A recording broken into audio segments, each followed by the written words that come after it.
Rahu ja tere päevast! Mõned islamofoobid armastavad joonistada karikatuure ja koomiksi pilte prohvet Muhammadist, et provotseerida moslemeid. Noh, meil ei pruugi olla tema pilti. Aga meil on tema enda sõnad ja õpetused. Ja läbi tema sõnade ja õpetuste proovin ma joonistada teile prohvet Muhammadist kujutluspildi. Mõnedes väga lühikestes videotes. Igaüks vähem kui 1 minut pikk. Nii et kui sa tõesti tahad teada, kuidas ta välja nägi, palun, vaata neid videosid. Ja jaga neid, kui sa tahad. Rahu. Tal oli ilus nägu. Tavaliselt naeratas. Aga isegi kui ei naeratanud ega naernud. Tema nägu oli alati rahulik ja kirgas. Ta ütles inimestele, et iga kord, kui nad teistele naeratavad, tasub neile Jumal. Samamoodi nagu nad oleks annetanud raha vaestele. Või kulutanud heategevuseks. See oli prohvet Muhammad. Ta oli alati aus. Enne prohvetiks saamist. Tema paganausuline hõim nimetas teda usaldusväärseks ja ausaks.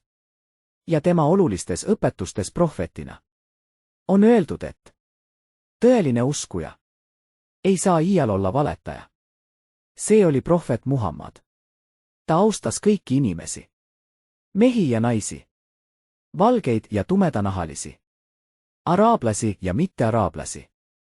Vabu mehi ja orjasid. Iga kord, kui keegi teda kõnetas, pööras ta kogu oma keha nende suunas. Mitte ainult oma pea.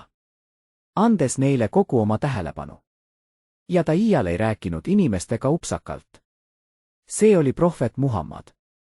Iga kord, kui ta sisenes kohta, kus inimesed kogunesid. Ja keegi rääkis, ei katkestanud ta iial kõnelejat. Ja iga kord, kui keegi temaga rääkis, ta ootas, kuni kõneleja on lõpetanud. Kõik, mida ta öelda tahtis. Siis rääkis tema. Tal oli isegi tava kõnelejalt küsida. Kas sa oled lõpetanud? Ja kui ta ütles jaht, siis alustas rääkimist tema. Ja selline käitumine pani inimesed omakorda teda austama. Ja teda kuulama. See oli prohvet Muhammad. Tema kõnnak oli tõsise mehe kõnnak. Ometi oli samal ajal tagasihoidlik. Kõndides liikus ta kiiresti edasi ilma näilise väsimuseta. Nagu oleks ta liikunud allamäge. Just nagu inimesed liikurteedel lennujaamades. Nad liiguvad kiiresti, aga nad ei tundu end väsitavat. Tema kõnnak oli sihiga inimese kõnnak. Mitte sellise, kes sihitult ringi uitab 9-0, 31,463, 0, 33,760, see oli prohvet Muhammad. Tal oli kombeks end palju pesta vähemalt kord päevas. Ja ta armastas meeldivalt lõhnata. Need, kes teda ei tundnud, arvasid, et ta müüb lõhnaolisid ja parfüüme. Tema pideva kokkupuute tõttu meeldivate lõhnadega. Enne kui ta kusagile saabus. Tema kaaslased teadsid, et ta on kohale jõudnud. Enne kui ta nende ette ilmus. Meeldiva lõhnapilve tõttu, mis temast alati ette jõudis. See oli prohvet Muhammad. Inimesed võivad arvata, et tal oli kombeks kanda kindlat riietust või vormi. Aga vastupidi. Ta kandis kõike, mida mehed tema ajal kandsid. Peaasi, et see oli tagasihoidlik. Ta kandis Jeemeni jupat.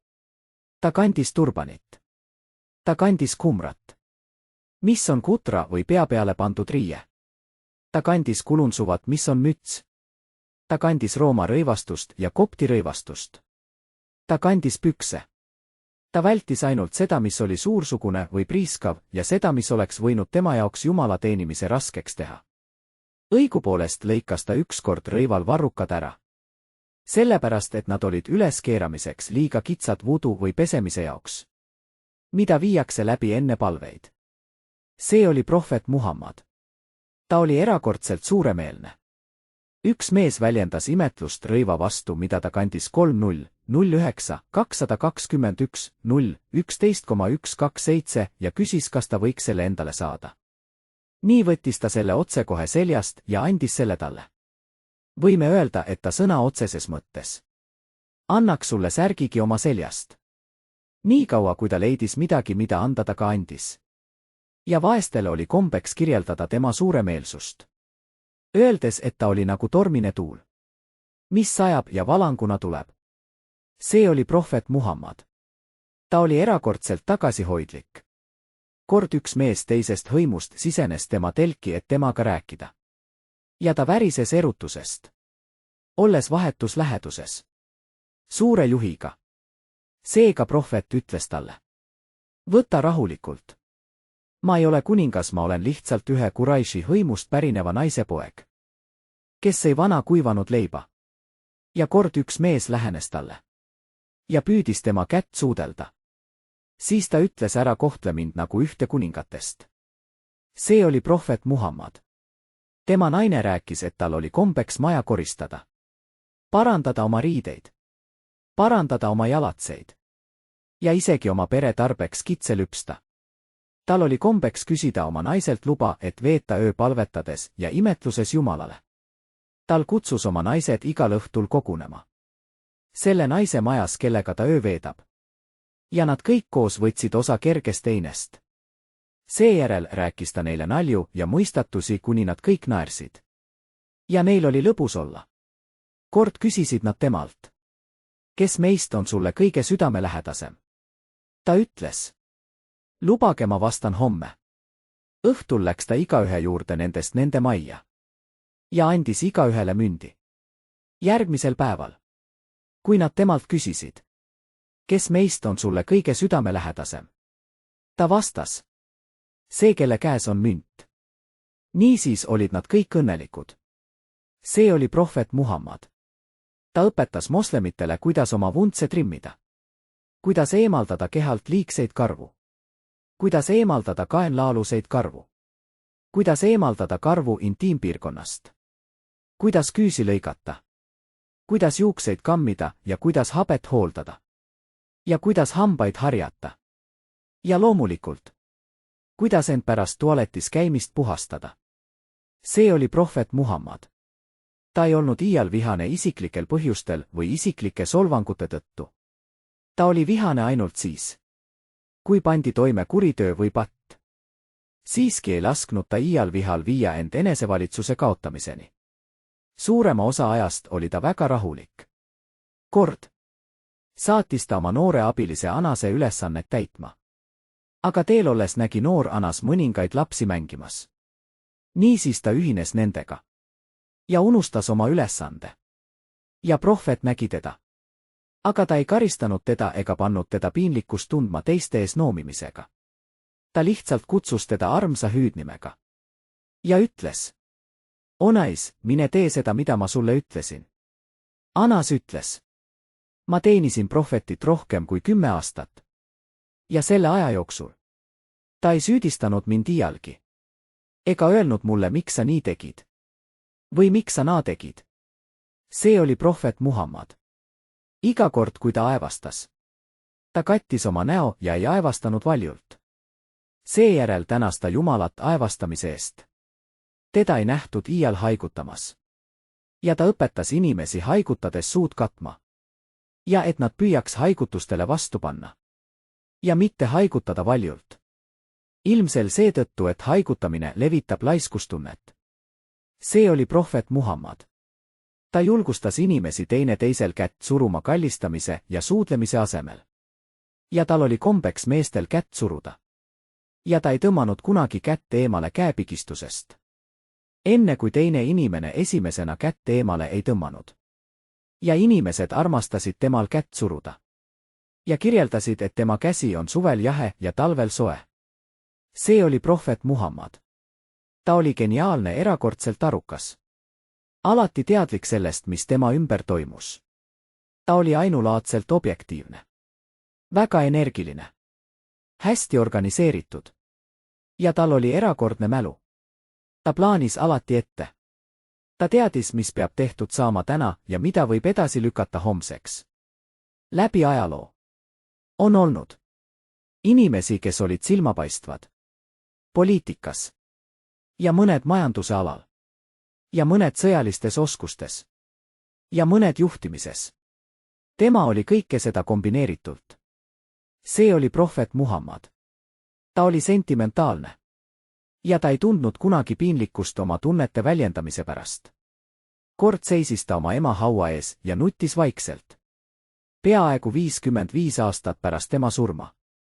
Ja 20 aastat pärast prohvetiks ja riigijuhiks saamist. Kui tema kaaslased märkasid teda nutmas. Nad küsisid. Mis lahti on, o Jumala sõnumitooja? Ta sõnas. See on halastus, mille Jumal sisendab südamesse, kellele iganes tema tahab. See oli prohvet Muhammad. Tal oli 7 last. Ainult üks oli elus, kui ta suri. Mis tähendab, et ta kaotas 6 last oma eluaja jooksul.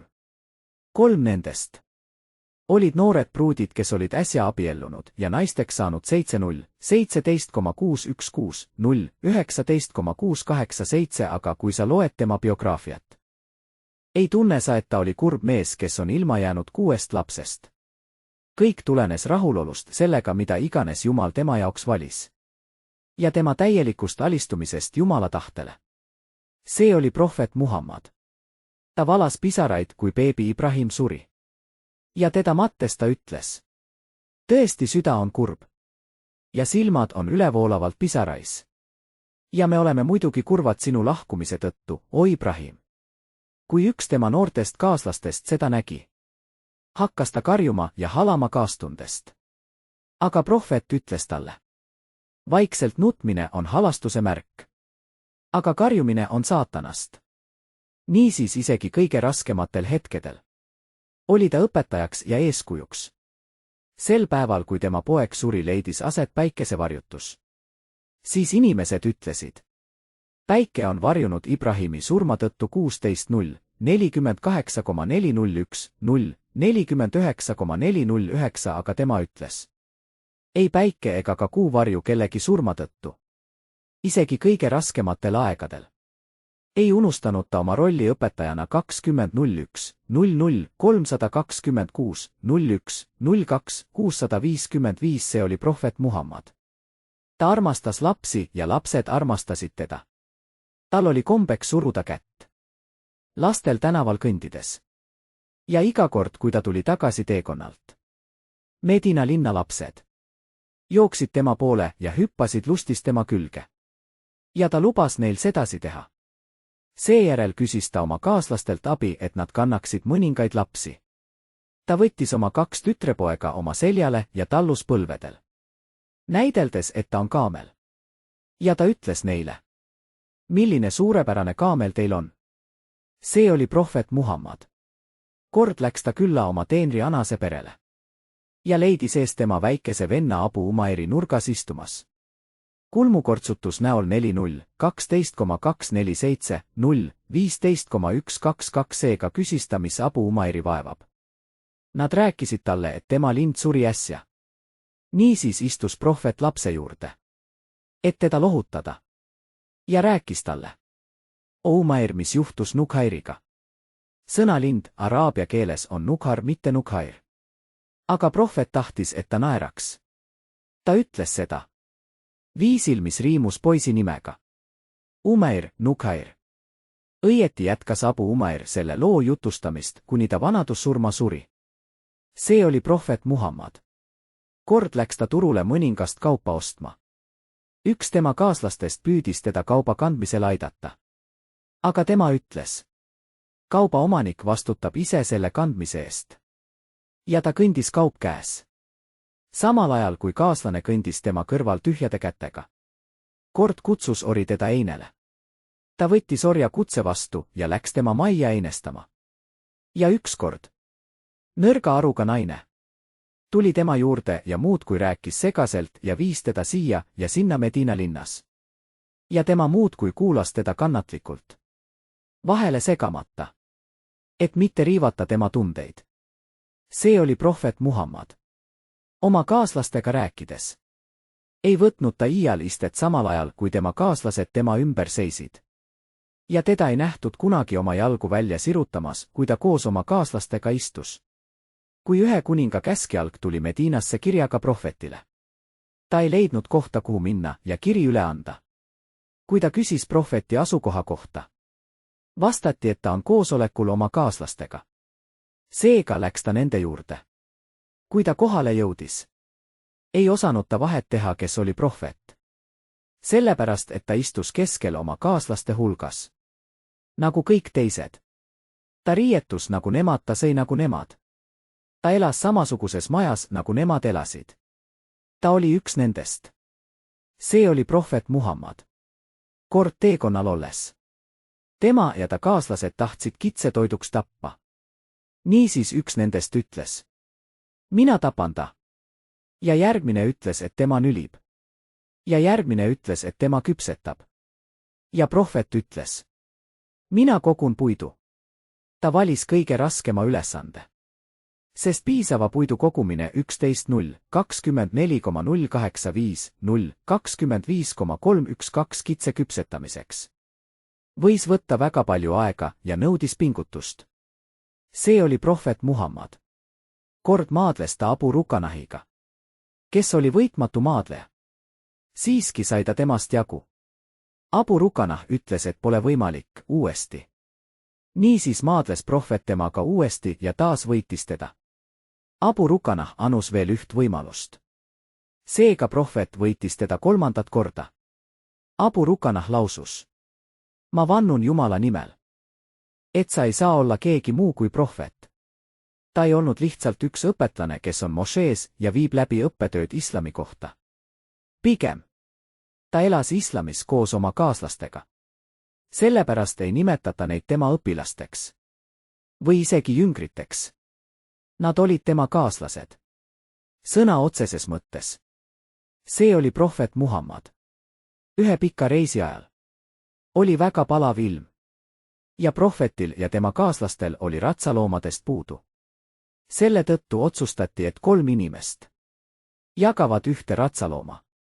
Sel viisil 7-0, 14,952, 0, 16,702, et üks ratsutab lühikest aega. Ja teised 2 samal ajal kõnnivad. Seejärel nad vahetasid.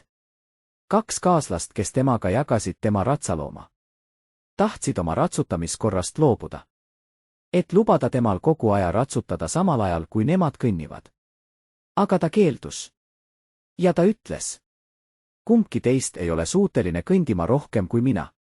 Ei ole ka kummalgi teist tarvis tasu Jumalalt rohkem kui minul. See oli prohvet Muhammad. Suur hulk, kus oli 11 000 islamofoobi. Tulid, et võidelda moslemitega Medina linnas.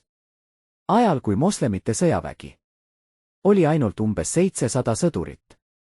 Prohvet pidas oma kaaslastega nõu ja küsis nendelt ideede kohta. Pärslasest moslem pakkus välja hea idee.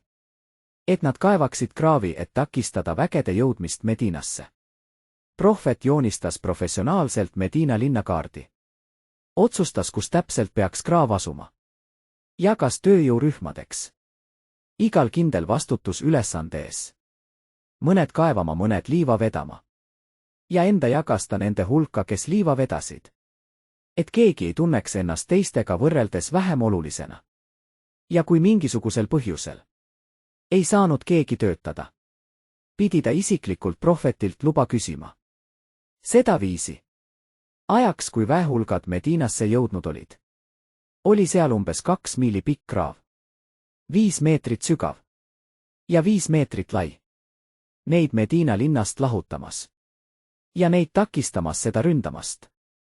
See oli prohvet Muhammad. Ta küsis oma kaaslastelt mõtteid, kuidas kutsuda inimesi 5 palvele. Üks ütles, me võiksime kella helistada. Ta vastas, seda teevad kristlased. Üks ütles, puhume metsasarve. Ta vastas, seda teevad juudid. Ja ta tahtis mõtet, mis oleks loominguline. Nad kõik heitsid mõtiskledes magama. Järgmisel päeval üks nendest ütles. Ma nägin unenägu. Mehest, kes kutsus palvetama öeldes. Allah Akbar, Allah Akbar. Ja ülejäänud asani sõnastust või kutset palvele. Prohvetile meeldis see mõte. Ja ütles talle. Õpeta need sõnad Belalile. Sest temal on hääl, mis on meloodilisem kui sinul. See oli prohvet Muhammad. Kujutle, et oled riigijuht või hõivatud suurfirma tegevdirektor. Seejärel keegi teatab sulle, et tänavapuhastaja on surnud. Ja et tema matused on homme. Kas leiaksid aja, et osaleda tänavapuhastaja matustel? Või ütleksid sa, et oled liiga hõivatud? Ja võib-olla saadaksid tema perele raha. Noh, oli üks vaene vana naine, kes koristas mošeed prohvet Muhammadi ajal. Ja ükskord, kui ta naases teekonnalt, märkas ta tema puudumist. Ta päris tema järele. Ja talle vastati, et ta on surnud. Ja on juba maha maetud sellel ajal, kui ta eemal oli. Ta süüdistas oma kaaslasi ja ütles: miks te mulle ei öelnud? Juhatage mind tema haua juurde. Ja nad viisid ta sinna, kuhu nad ta matsid Medina eeslinnas. Ja ta läks ja seisis tema haua juures. Ja palvetas selle vana vaese naise eest, kellel ei olnud sugulasi, kes teda leinaks. See oli prohvet Muhammad. Üks mees tuli temalt küsima: ma kasvatan orvust tütarlast. Ja kaks meest on teinud temale ettepaneku abiellumiseks. Üks nendest on rikas. Ja teine on vaene, aga ta armastab teda. Milline on sinu arvamus? Prohvet ütles: ma ei näe midagi rohkem sobivat kahe armastaja jaoks kui abiellumine. Seega tema arvamus oli, et armastajad peavad abielluma. See oli prohvet Muhammad. Ta küsis oma naiselt Aeshalt, kui ta oli pulmapeolt naasnud, kas neil oli ka lõbus. Ta vastas: jah, meil oli väga lõbus. Ta küsis, mida te laulsite. Ta vastas: ei, me ei laulnud.